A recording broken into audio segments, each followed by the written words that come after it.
Kita tak tahu bila kita nak mati. Kita tak tahu siapa mati dulu. Tak tahu tuan-tuan. Kita dengar kita ayah, kita mak, kita ada anak-anak, kita nanti jalan dulu. Tak, anak jalan dulu. Tak tahu.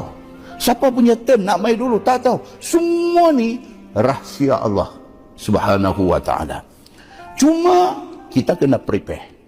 Nak mati bila, nak mati macam mana, itu Allah punya kerja. Kita prepare. Kita jaga apa yang patut kita jaga. Mati bila pun kita dalam keadaan ready untuk menghadap Allah Subhanahu wa ta'ala. Kita kena yakin bahawa soal dosa pahala itu benar. Kita kena yakin kita buat baik itu pahala. Kita kena yakin satu kebaikan kita buat 10 Tuhan bagi. Kita kena yakin kita buat benda salah itu dosa. Kita kena yakin. Kita kena yakin kubur hak kita duk pergi tengok, duk tanam adik-beradik kita, kawan kita tu, di bawah tu cerita macam-macam. Dia ada satu alam yang dipanggil barzakh. Barzakh ni maksud dia apa tuan? Dinding. Itu maksud barzakh.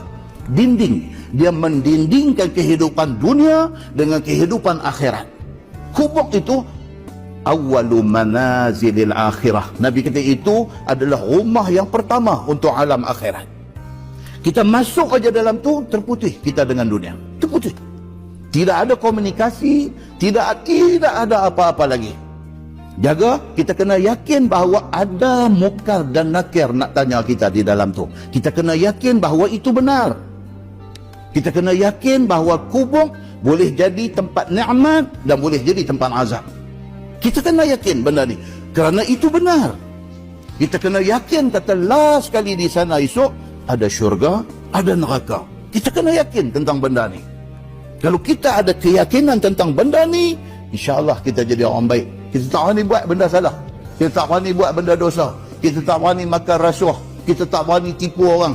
Kita tak berani buat khianat kat siapa-siapa. Pasal apa? Pasal kita tahu semua benda Allah habaq dalam Quran, dalam hadis ini tidak lain melainkan benar belaka.